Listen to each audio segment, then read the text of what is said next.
extremely compact early galaxies where stellar and nuclear emission overlap spatially, a brief evolutionary phase of simultaneous maximum star formation and maximum black hole accretion in dense environments, or some property of very dense, ultra-compact dark matter halos that creates unusual conditions in the early universe.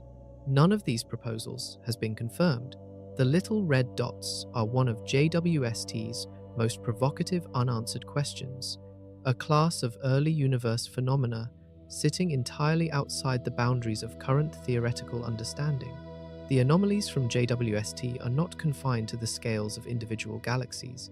They extend to the three-dimensional structure of the universe itself, the large-scale cosmic web of filaments, walls, clusters, and voids that organizes matter on scales of hundreds of millions to billions of light-years. The cosmic web is a consequence of the same density fluctuations that seeded galaxy formation, but amplified over a vastly longer time by the cumulative effect of gravity on enormous scales. Standard models describe the growth of cosmic web structure with mathematical precision, and they set specific limits on how large any coherent connected structure can be. Those limits come from fundamental physics. Density fluctuations grow at a rate set by the balance between gravity and cosmic expansion. The expansion slows the growth of structure. Matter cannot fall together faster than the Hubble flow. The recession of space itself allows. On very large scales, where the gravitational signal has to travel across enormous distances to bring separated regions into coherent motion, structure formation proceeds slowly. The Standard Model derives a theoretical maximum size for any coherent cosmic structure of roughly 1.2 billion light-years, above which the expansion of space would have prevented the structure from assembling even over the full age of the universe. That limit had already been strained before JWST launched. In 2021, astronomer Alexia Lopez identified a structure called the Giant Arc, a curved arrangement of galaxies and galaxy clusters spanning roughly 3 billion light-years. Located approximately 9 billion light-years away, the Giant Arc is more than twice the theoretical maximum size for a coherent cosmic structure. If it represents a physically connected overdensity rather than a chance alignment of unrelated objects along the line of sight, its existence violates the cosmological principle, the foundational assumption built into the lambda CDM model, that the universe is statistically uniform and isotropic on sufficiently large scales, with no preferred directions or giant concentrated features. JWST has now begun, probing the cosmic web at much earlier epochs, finding protoclusters, the seeds of future galaxy clusters, at redshifts above 10, within the first 500 million years of cosmic history. These overdense regions, concentrations of galaxies significantly above average density, imply that matter had already clumped substantially in the first few 100 million years. Producing protoclusters this early requires either stronger initial density fluctuations than the Standard Model produces from the cosmic microwave background seeds, or a faster rate of structure growth than the model allows, or some process concentrating baryonic matter beyond what dark matter dynamics predict. Any of these possibilities requires adding something to the standard framework that is not currently in it, running parallel to all the structural and compositional anomalies uncovered by JWST is a problem in the measurement of the universe's expansion rate that predates the telescope's launch, but has been confirmed and sharpened by its data. The Hubble constant, named for Edwin Hubble, who first characterized cosmic expansion in the 1920s, describes how fast the universe is currently expanding. It is expressed as a velocity of recession per unit of distance. How many kilometers per second of recession you observe for every unit of distance you look out into the cosmos. It is the most fundamental single number in observational cosmology, setting the scale of the observable universe and the age of the cosmos. There are two independent methods for measuring the Hubble constant, and they have been giving different answers for years. The first method uses the cosmic microwave background, measured with extraordinary precision by the Planck satellite. Astronomers measure the temperature fluctuations in the ancient microwave sky, extract the power spectrum of those fluctuations, fit the lambda CDM model to the data, and from that fit, extract all the model's parameters, including the Hubble constant, This method gives approximately 67 kilometers per second per unit of distance. The second method builds up a chain of distance measurements within the local universe, using Cepheid variable stars as distance markers within nearby galaxies, and then Type Ia supernovae to extend the distance scale further into the cosmos. This method, called the distance ladder, consistently gives approximately 73 kilometers per second per unit of distance. The gap between 67 and 73 sounds small, but is not. Both methods have been refined over years to reduce their internal uncertainties. The error bars have shrunk. The two measurements, rather than converging as precision improved, have maintained their separation. The discrepancy now stands at approximately 5 standard deviations, the threshold physicists conventionally describe as sufficient to call something a genuine discovery. A 5 sigma tension means there is less than 1 chance in 3 million that the discrepancy is a statistical accident in both measurements, simultaneously pointing in the same wrong direction. Something is genuinely different between what the two methods measure. For years, many astronomers suspected calibration errors in the distance ladder, specifically in the Cepheid measurements used as its initial rungs. JWST was expected to resolve this by providing far sharper measurements of Cepheid stars in distant galaxies, potentially identifying and correcting systematic errors. In 2023, the JWST-based Cepheid measurements from the SH0ES team, led by Nobel laureate Adam Rees, confirmed the higher value and ruled out several proposed sources of systematic error. The JWST Cepheid data was cleaner than any previous dataset, less confused by crowded stellar environments, and it gave the same answer as the pre-JWST distance ladder. The Hubble constant from the distance ladder is approximately 73. JWST has confirmed that number.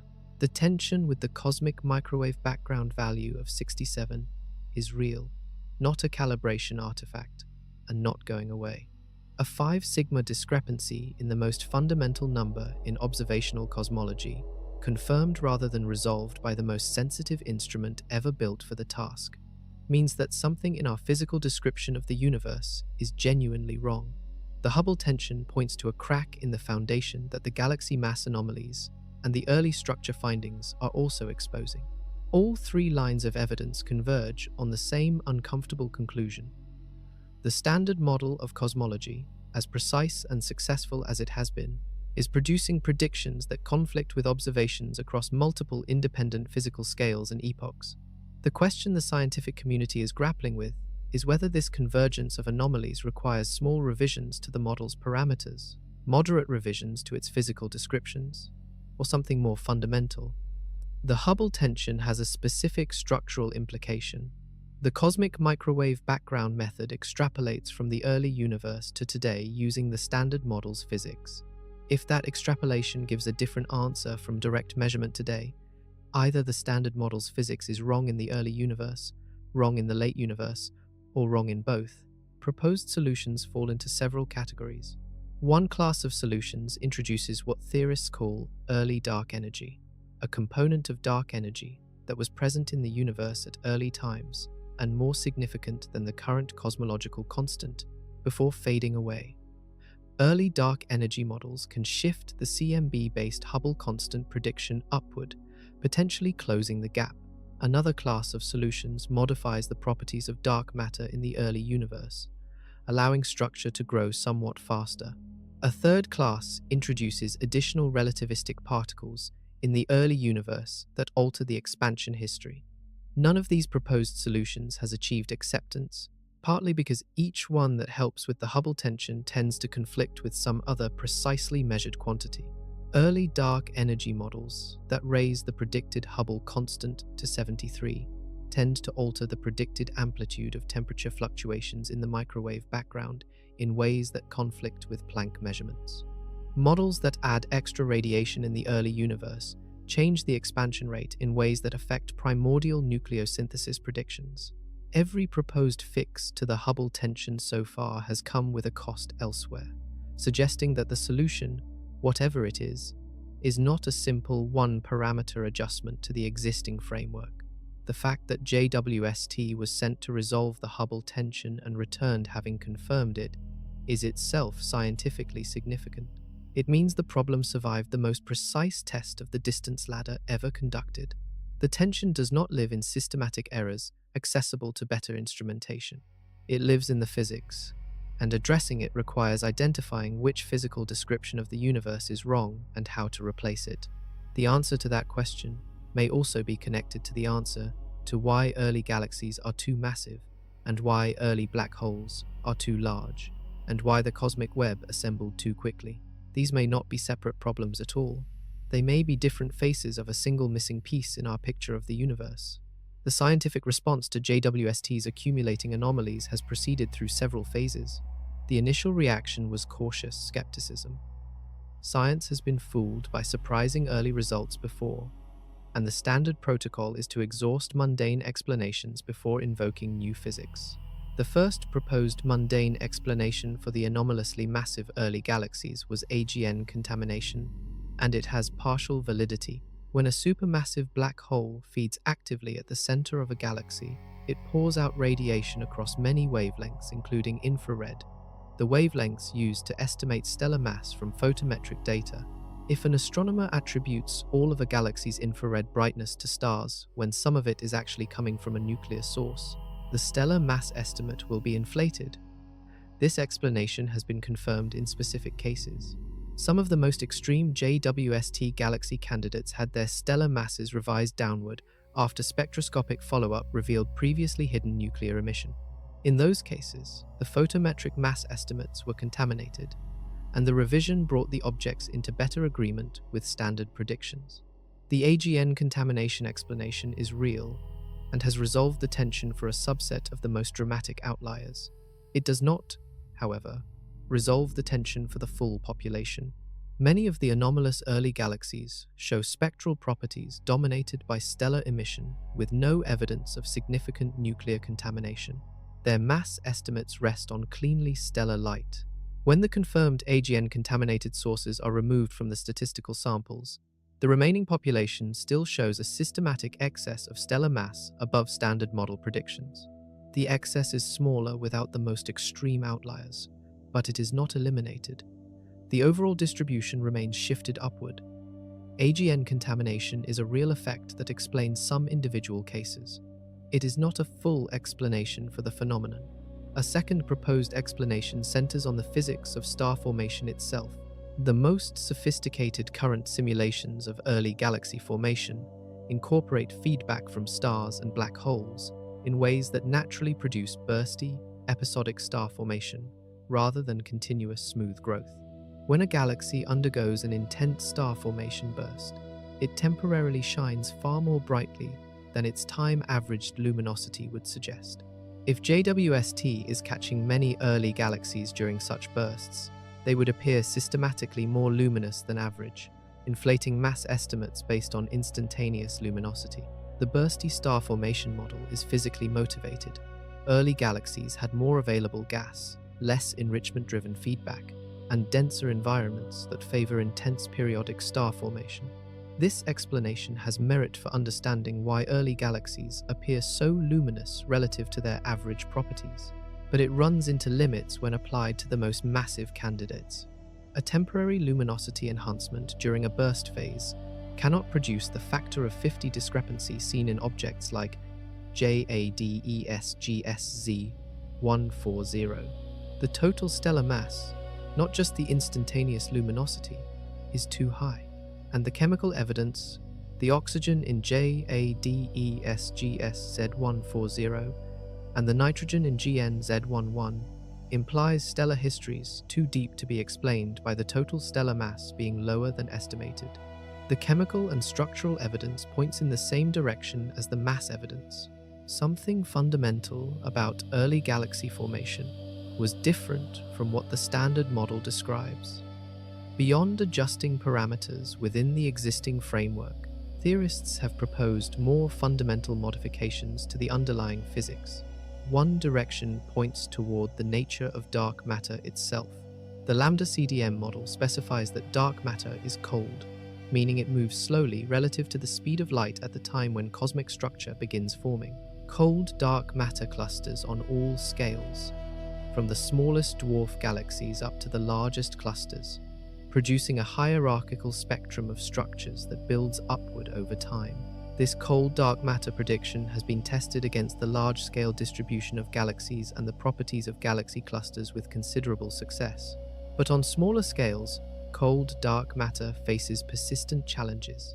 The model predicts many more small dwarf galaxies orbiting the Milky Way and the Andromeda Galaxy than actually observed, a problem called the missing satellites problem. It predicts that dark matter in the centers of galaxies should be concentrated in sharp density peaks, called cusps, but observations often show flatter density profiles called cores.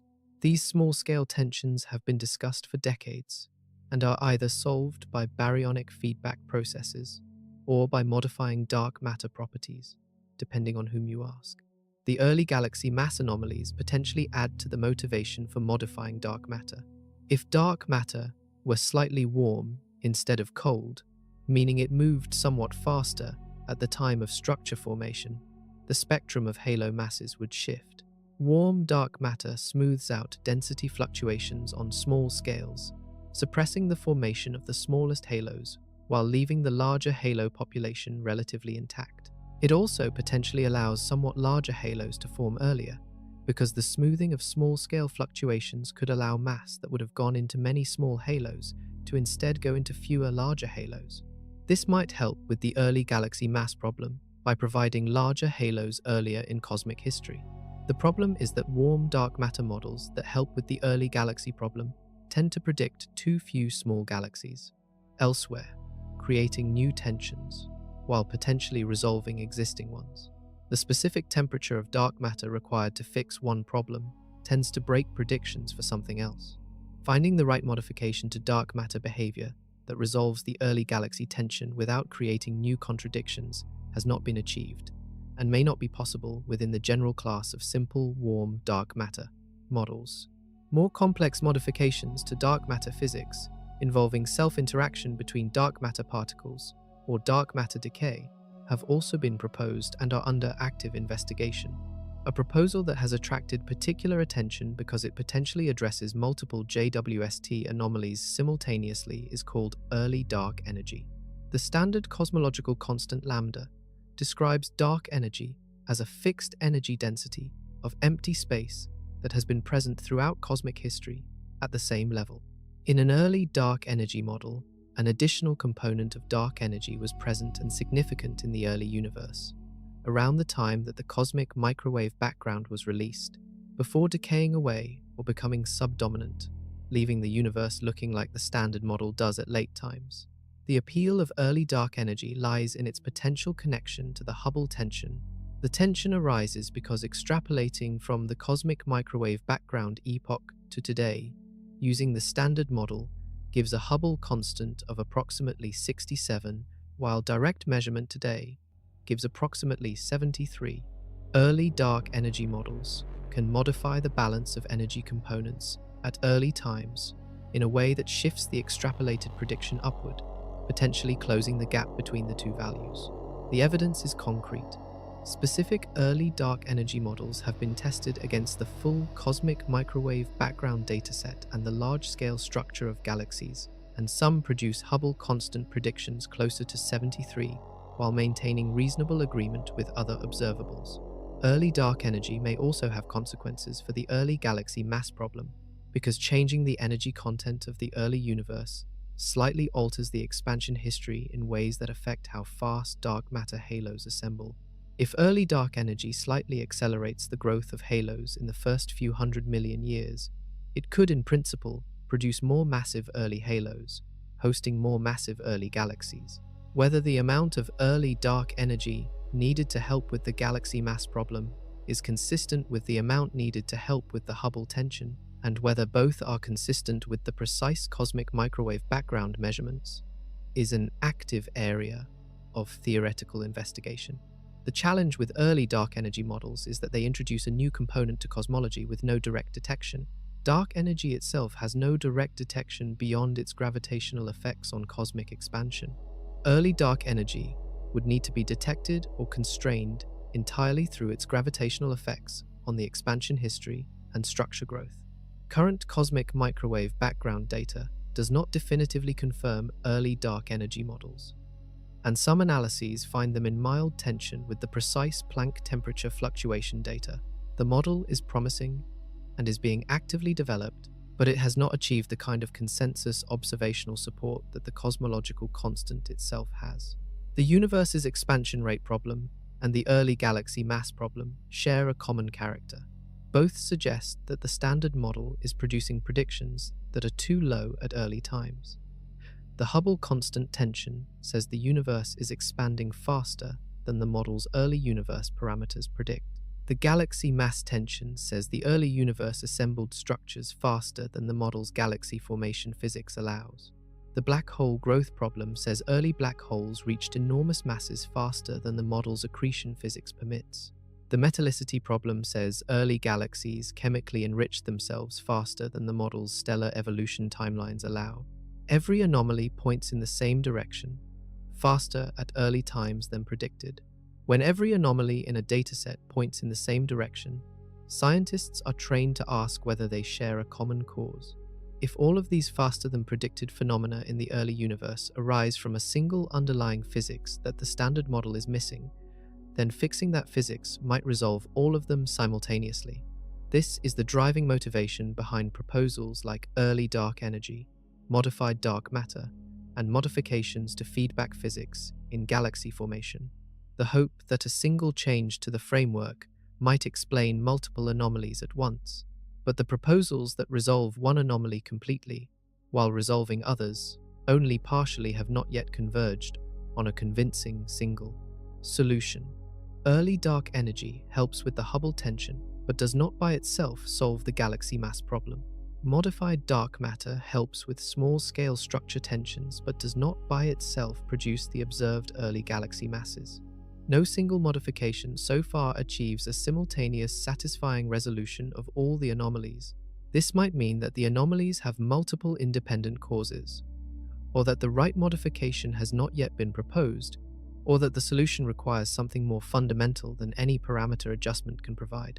The scientific community is genuinely divided on how to interpret the accumulation of JWST anomalies, and that division is healthy. It reflects real uncertainty at a scientific frontier where the data is new and the implications are profound. Some researchers see a framework in crisis. Others see a framework under stress that will ultimately survive in modified form. The debate is being conducted publicly, in journals and at conferences, with new data arriving regularly to test and constrain the competing proposals. That is, science working exactly as it is supposed to work, at the boundary of knowledge. The scientific debate over what JWST's findings mean for cosmology has a specific texture that distinguishes it from routine scientific disputes. It is not primarily a disagreement about measurements. The observations themselves, the galaxy masses, the spectroscopic redshifts, the chemical abundances, the morphologies, are being confirmed consistently by multiple independent teams using independent methods and independent instrumentation. The debate is about interpretation. What do these observations require us to change in our theoretical framework, and how much of that framework needs to change? The most conservative position, held by a significant portion of the theoretical community, is that the anomalies are real but can be addressed by improvements within the existing lambda CDM framework. Specifically, the argument is that current simulations do not correctly model the detailed physics of star formation and feedback in the early universe, and that better simulations incorporating more realistic feedback prescriptions will naturally produce more massive early galaxies without requiring any modification to the dark matter model or the cosmological parameters. This position is not unreasonable. The simulations used to predict early galaxy properties are sophisticated but not perfect. They rely on approximations for physical processes that occur at scales far below what the simulations can resolve, including the turbulence in star-forming clouds, the propagation of supernova blast waves through inhomogeneous gas, and the detailed feedback from active galactic nuclei on surrounding gas. Improving these subgrid recipes might shift predictions upwards sufficiently to accommodate what JWST finds. The challenge for this conservative position is the scale of the discrepancy. A factor of 50 in stellar mass at the highest redshifts is not the kind of discrepancy that better subgrid recipes are likely to resolve. Subgrid recipe improvements might shift predictions by a factor of 2 or perhaps 3. Moving by a factor of 50 while staying within the bounds of known physics and without violating the fundamental constraints on star formation efficiency requires something more substantial than a recipe adjustment. The conservative position is most defensible for moderate redshift anomalies and less defensible for the extreme objects at the highest redshifts, like JWST-140, that represent the sharpest confrontations between observation and standard theory. The intermediate position, growing in support, is that the lambda CDM model's cosmological backbone, its description of dark energy, dark matter, and the universe's overall geometry and expansion history, is correct, but that the galaxy formation model embedded within it needs substantive revision. This revision might involve significantly higher star formation efficiencies in early massive halos, driven by physical conditions in the early universe that current simulations do not capture. It might involve different feedback timescales for early galaxies compared to modern ones. It might involve a revised description of how dark matter halos acquire and retain baryonic material at early times. This intermediate position preserves what the model gets right, which is a great deal, while acknowledging that the galaxy formation component is genuinely challenged by the data. At the more radical end of the interpretive spectrum, some researchers have argued that JWST's findings point toward a need for new physics at the fundamental level. This position takes the convergence of anomalies, the galaxy masses, the black hole sizes, the metallicities, the morphologies, the Hubble tension, and asks whether they could all be symptoms of a single physical description that is genuinely missing from the standard model. One candidate for that missing physics is a modification to the behavior of gravity itself on cosmological scales. Modified Newtonian dynamics, developed by Mordechai Milgrom in the 1980s, proposes that gravity behaves differently at very low accelerations than Newton's law predicts. In MOND, below a certain acceleration threshold, the gravitational attraction falls off more slowly with distance than in standard gravity. The original motivation was explaining galaxy rotation curves, the observation that stars in the outer regions of spiral galaxies orbit too fast to be explained by the visible mass under Newtonian gravity. MOND can explain many galaxy rotation curves without invoking dark matter. Some researchers point to JWST's early massive galaxies as further evidence for MOND or related modified gravity theories, arguing that a different description of gravity in the early universe could allow structure to form faster than lambda CDM predicts. Modified gravity theories face significant challenges. The cosmic microwave background fits the lambda CDM model with dark matter so precisely that any modified gravity theory must reproduce all those fits simultaneously, which turns out to be very difficult. Most modified gravity models require additional scalar fields or modifications to general relativity that introduce free parameters, and constraining those parameters against the full range of cosmological observations leaves little room for significant deviation from the standard model. The few modified gravity theories that fit the CMB data tend to reintroduce something functionally equivalent to dark matter through a different mathematical description, raising questions about whether they represent a genuine alternative or merely a reformulation. A broader class of new physics scenarios involves modifications to what happened in the very early universe, before and around the time of the Big Bang. If the universe underwent a different history of expansion or phase transitions in its first moments, that history could have left an imprint on the initial conditions of structure formation that would produce systematically more structure at early times. Proposals of this kind are diverse and range from modifications to cosmic inflation, the hypothetical period of exponential expansion very early in the universe's history, to primordial magnetic fields, to acoustic features in the dark matter power spectrum. All of these proposals face the constraint that any modification to the early universe must remain consistent with the extraordinarily precise CMB measurements which limits how much the initial conditions can be altered. Among JWST's most anticipated and most elusive scientific targets are the universe's very first stars, the population 3 stellar generation, whose existence is theoretically predicted but which has never been directly observed. The entire history of the universe's chemistry depends on the first stars. They ended the Dark Ages, produced the first heavy elements, and seeded the gas from which all subsequent stellar generations formed. But detecting them directly has been beyond the reach of every telescope before JWST, because they existed so long ago and their light has been so severely stretched by cosmic expansion that it arrives today in wavelengths requiring the specific sensitivity that only Webb can achieve. In 2023, observations of a gravitationally lensed source called the Sunrise Arc offered what may be the first glimpse of population 3 star clusters. Gravitational lensing occurs when a massive galaxy cluster in the foreground bends and amplifies the light from a more distant object behind it, acting as a natural cosmic magnifying glass. The Sunrise Arc is a distant galaxy whose light has been amplified by such a lens, allowing JWST to see far fainter details than it could in direct imaging. Within the arc, the JWST team identified a compact region of star formation with properties matching theoretical predictions for population 3 stars. Extremely high stellar temperatures, powerful ionizing radiation output, and no detectable heavy element absorption in its spectrum. These properties are consistent with a cluster of massive, metal-free stars burning at the extreme temperatures expected for the first stellar generation. The detection was described as tentative.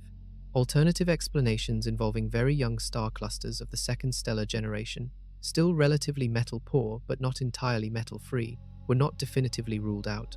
Distinguishing definitively between truly metal-free, population 3 stars, and nearly metal-free second-generation stars requires spectroscopic data of sufficient depth and quality to detect or rule out even trace heavy element absorption, which pushes the limits of JWST's capabilities on objects this faint even with lensing amplification. If the Sunrise Arc detection or a subsequent confirmed detection proves to be genuine population 3 stars, it would represent one of the most profound observational achievements in the history of astronomy. Seeing the universe's very first stars would close the last observational gap in the story of cosmic dawn, providing direct confirmation that the Dark Ages ended through stellar ignition and giving the first direct measurement of the properties of metal-free stellar populations. It would also constrain the models of early star formation more tightly than any theoretical prediction can, potentially revealing whether population 3 stars were indeed as massive and extreme as current models suggest. Among the subtler, but no less significant JWST findings is a population of early galaxies that have already stopped forming stars at epochs when the standard model says they should just be beginning their most active phase. Astronomers call this quenching, the cessation of star formation in a galaxy. A galaxy quenches when it has exhausted its available gas supply, or when some process heats or expels that gas before it can form stars, cutting off the fuel for further stellar production. In the nearby universe, massive elliptical galaxies are mostly quenched. They formed the bulk of their stars billions of years ago and have since been declining in activity, their stellar populations aging quietly without renewal. Standard models place the quenching of massive galaxies late in cosmic history. The typical massive elliptical galaxy in the nearby universe quenched its star formation several billion years ago, after a period of vigorous activity that preceded it. The feedback processes that drive quenching, primarily the energetic outflows from supermassive black holes as they accrete material, require time to build up. The black hole has to grow large enough and active enough to drive feedback strong enough to expel the galaxy's gas supply. This process plays out over billions of years in most standard scenarios. JWST is finding massive galaxies that have already quenched at redshifts above 4, 5, and even 6, when the universe was less than 1.5 billion years old. The most extreme cases, galaxies that appear to have already quenched by 1 billion years after the Big Bang, must have assembled their stellar mass, built up a massive central black hole, activated feedback strong enough to expel or heat their gas supply, and then gone quiet, all within the universe's first billion years. The compressed life cycle these objects represent, from active star formation to dead galaxy in under 1 billion years, is not well reproduced by any current simulation. The quenching anomaly adds another dimension to the picture of early cosmic overefficiency. The standard model says the early universe should be slowly assembling its first galaxies. JWST is finding that the early universe was assembling and completing galaxies, taking them through their full life cycle from star forming to quenched, at a pace that the model assigns to a much later epoch. Fast formation and fast quenching together suggest that whatever mechanism drives the life cycle of galaxies operates faster in the early universe than in the late universe, which again points toward conditions in the early cosmos that the standard model does not adequately capture.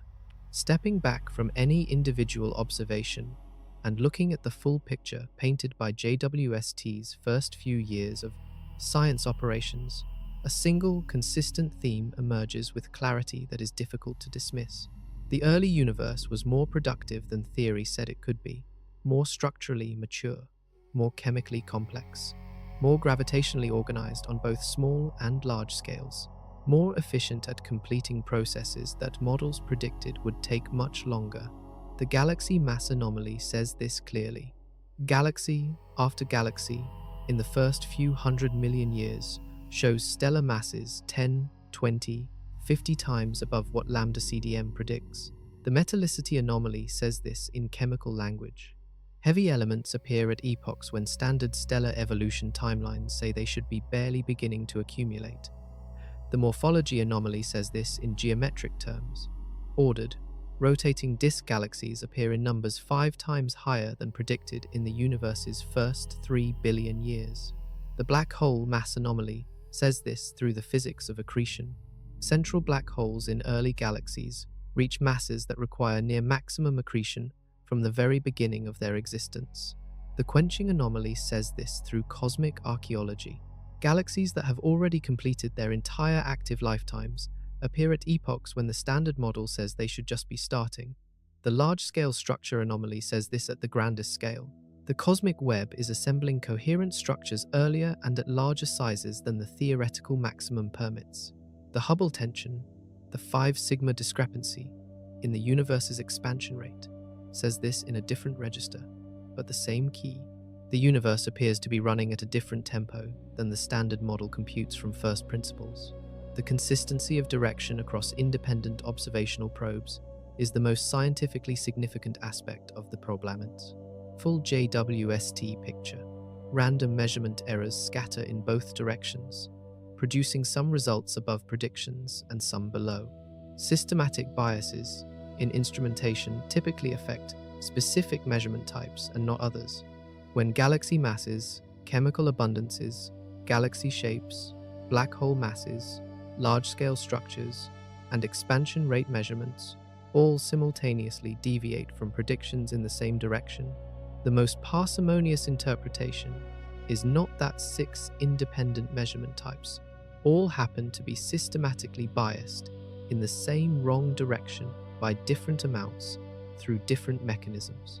The most parsimonious interpretation is that the theoretical predictions are systematically wrong for the early universe in a consistent way. Finding what is wrong and fixing it is the central challenge facing observational cosmology. In the coming decade, JWST has both sharpened the challenge by making the anomalies observationally precise and provided the foundation needed to work toward an answer by building a rich catalogue of confirmed early universe objects against which any proposed theoretical revision can be tested. The challenge is real. The tools to address it are more powerful than anything available in any previous era of cosmological inquiry. The answer, whatever it turns out to be, will be worth finding. The scientific community's honest assessment of where things stand is more nuanced than popular science coverage often conveys. Headlines announcing that the Big Bang has been disproved or that everything cosmologists knew was wrong misrepresent the situation in ways that serve excitement at the expense of accuracy. The Big Bang itself, understood as the hot, dense origin of the universe and its subsequent expansion, is not challenged by any JWST finding. The evidence for it from multiple independent sources is overwhelming and untouched by anything Webb has observed. Big Bang nucleosynthesis is the clearest example. In the first 3 minutes after the Big Bang, nuclear reactions produced hydrogen, helium, and trace lithium in specific proportions determined by the temperature, density, and duration of the conditions that existed. Those proportions, about 75% hydrogen and 25% helium by mass, have been measured in the oldest, most chemically primitive stars and gas clouds in the universe, and agree with the Big Bang prediction to better than 1% across a range of elements and isotopes. No observation from JWST challenges this. If the Big Bang had not happened, or had happened differently, the nucleosynthesis products would be different from what we observe. They are not different. The cosmic microwave background provides equally firm support. The universe was hot and dense enough to be an opaque plasma, and when it cooled and the plasma cleared, it left a specific afterglow with specific properties that JWST's findings do not challenge. The large-scale temperature fluctuations in the microwave sky match the lambda CDM model's predictions with extraordinary precision at large angular scales. The overall geometry of the universe, the evidence from multiple independent observations that it is spatially flat, is not challenged. The discovery and confirmation of dark energy through the acceleration of cosmic expansion, first observed by supernova surveys in 1998, is not challenged. What is challenged is the detailed model of how matter organized itself into galaxies within this established Big Bang framework.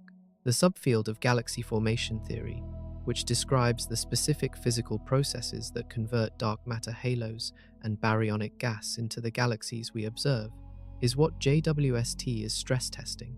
That subfield is not the foundation of cosmology. It is a structure built on top of the foundation. JWST may be showing that the structure needs to be rebuilt on the foundation, not that the foundation itself needs to be replaced. The history of astronomy offers both context and comfort for the current moment of uncertainty. Every generation of astronomers has encountered a universe that turned out to be stranger, larger, and more complex than the previous generation expected.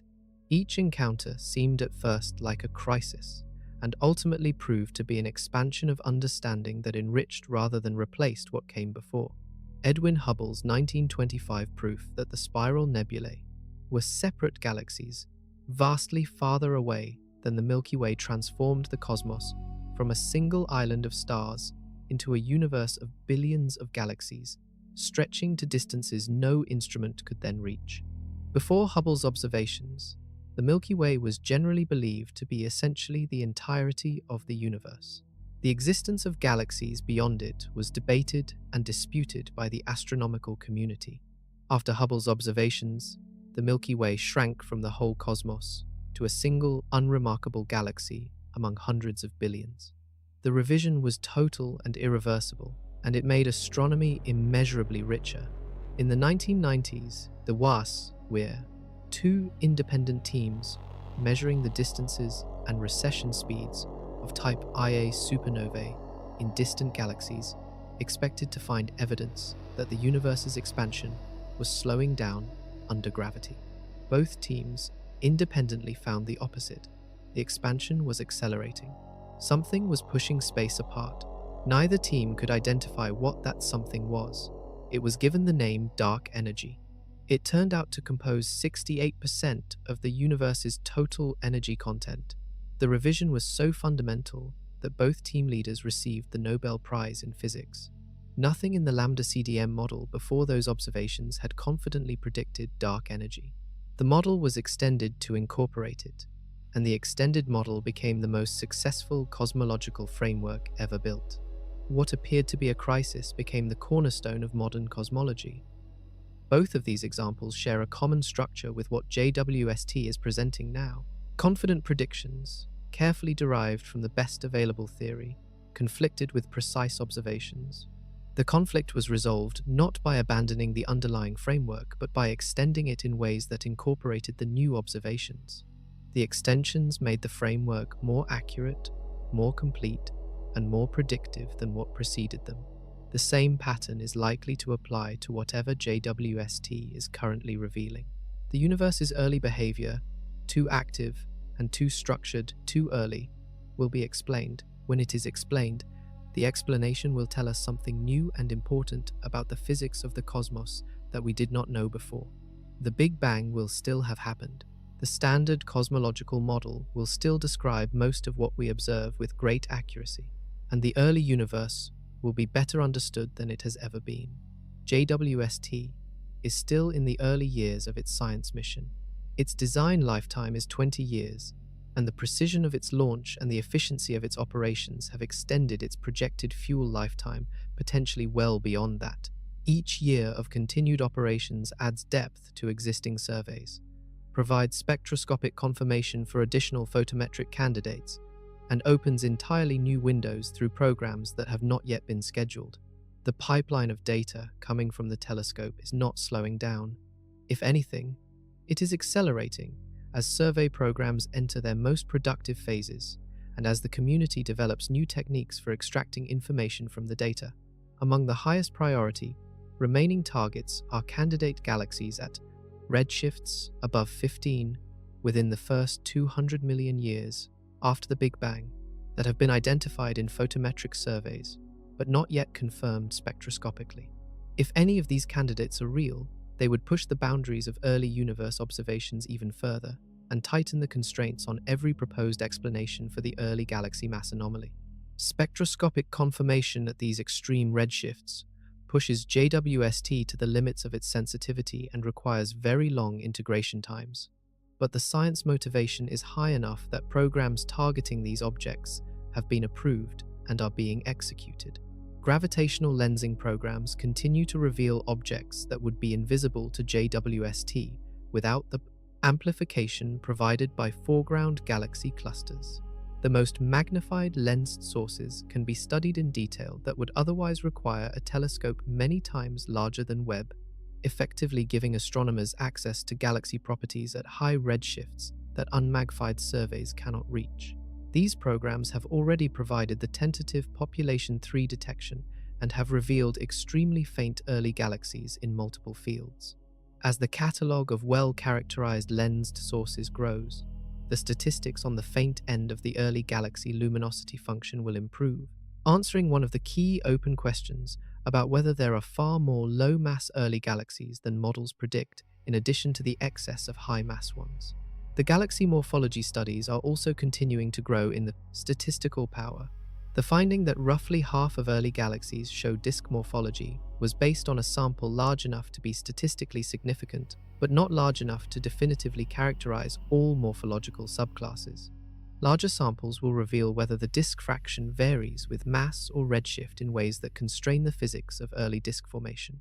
Higher resolution spectroscopy of the disk galaxies that have been identified will measure their rotation curves and assess how dynamically mature they really are, potentially revealing whether these early disks are truly analogous to modern spiral galaxies or represent a different physical class that merely resembles them in morphology. The broader scientific community has responded to JWST's early universe findings with a mixture of excitement and methodological rigor that represents the scientific process at its best. The findings are being replicated across independent survey programs and confirmed by independent analysis teams.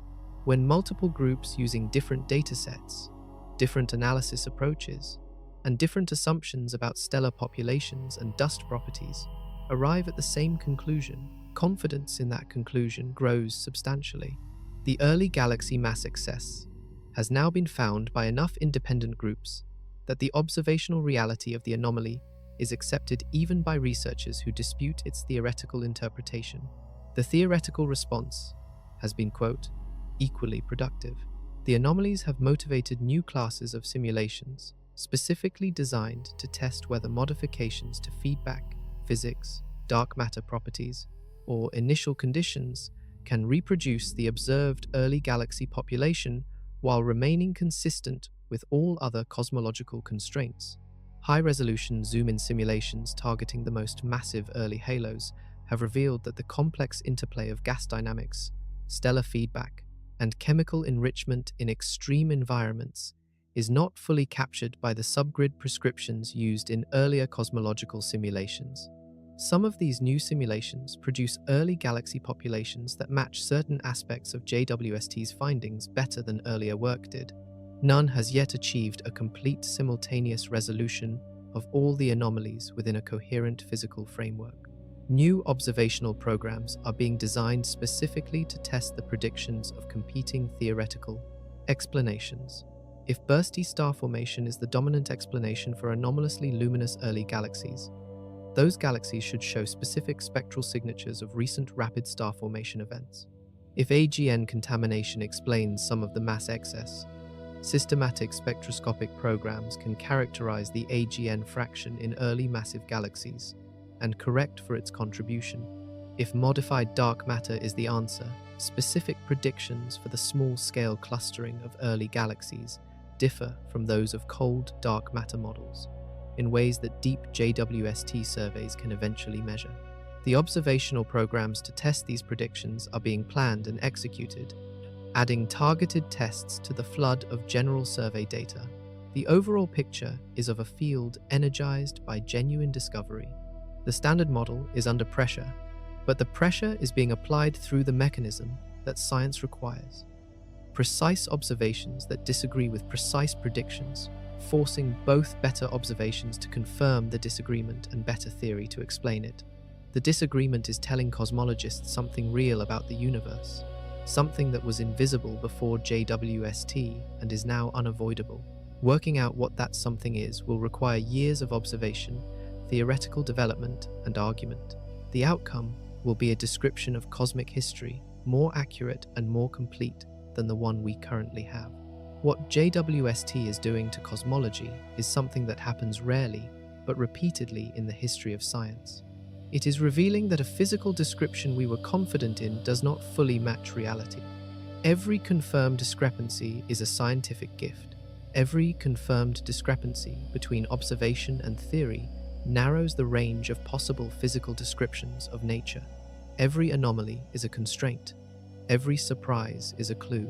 The universe, at its earliest epochs, is behaving differently from the standard model's predictions, and that difference is a message.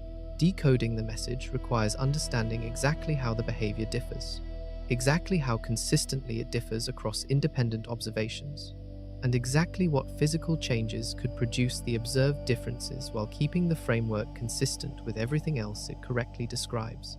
The galaxies that are too massive, the black holes that are too large, the chemistry that is too advanced, the disks that are too organized, the structures that are too big, each of these is a data point in a pattern. Patterns carry information. The information these patterns carry is not yet fully decoded, but the decoding has begun, and the tools available, both observational through JWST and theoretical through increasingly sophisticated simulations and analytical methods, are more powerful than anything available in any previous era of cosmological inquiry. Future facilities will extend JWST's work. The extremely large telescope, a ground-based 39-meter mirror being built in Chile, will provide spectroscopic capabilities on extremely faint, high redshift sources that complement JWST's imaging strength. The Nancy Grace Roman Space Telescope, a NASA space telescope with a field of view 100 times larger than Webb's, will survey enormous areas of sky at near-infrared wavelengths, building the large statistical samples needed to test rare object predictions from modified theories. The Euclid Space Telescope, already in orbit, is mapping the large-scale distribution of galaxies across billions of light-years, providing the cosmic web data needed to test large-scale structure predictions from competing models. All of these facilities will be asking the same questions from different angles, and their combined output will place the current JWST anomalies in a context that should eventually allow a definitive assessment of what they mean. The convergence of multiple next-generation facilities on the same fundamental questions about early cosmic structure means that the period ahead may be the most information-rich era in the history of cosmological observation. The resolution may come from within the standard model, through better understanding of galaxy formation physics, or it may require extending the model in ways that change what we understand about the universe's fundamental composition or its earliest moments. Either outcome advances human knowledge. Either outcome represents the scientific process succeeding at its core purpose. We built the most powerful telescope humans have ever launched into space, pointed it at the oldest darkness in the universe, and what came back told us that the story we had been telling about the universe's beginning was incomplete in important ways. The galaxies that should not exist, the black holes that should not have had time to grow, the chemical enrichment that should not have happened so early, the organized disk structures that should not have formed in the universe's childhood. All of these are messages from the earliest epochs of cosmic history, arriving in the infrared light that Webb was designed to catch, telling us that the universe was doing things in its first 300 million years that our best models did not allow. Cosmology is deepening. The Big Bang happened. The universe expanded from a hot, dense state. The cosmic microwave background records the plasma phase with extraordinary precision. Nucleosynthesis produced the elements correctly. The large-scale structure of the universe on the grandest scales matches the standard model remarkably well. The foundation is solid. What JWST is showing is that the universe built something extraordinary on that foundation, faster and more efficiently than any of us predicted. And understanding how it did that is the next great challenge in the human effort to understand the cosmos. The answer will require better simulations, more data, new theoretical ideas, and probably some discoveries we have not yet imagined. It will require the community of researchers who are currently arguing over whether the standard model needs small tweaks or fundamental revision to keep looking, keep measuring, keep running the numbers, and keep confronting the results against the data. That process is already underway. Webb is still working, still sending back data, still finding objects that require explanation. Among the lessons the telescope has already taught is this: the universe does not simplify as you look harder at it. It grows more complex, more layered, more full of phenomena that require new thinking to explain. Every generation of astronomers who pointed a more powerful instrument at the sky found a cosmos richer and stranger than the one they expected. Webb is continuing that tradition in the most literal possible way, reaching farther back in time than any previous instrument, finding a universe that was already rich and strange in its very first moments.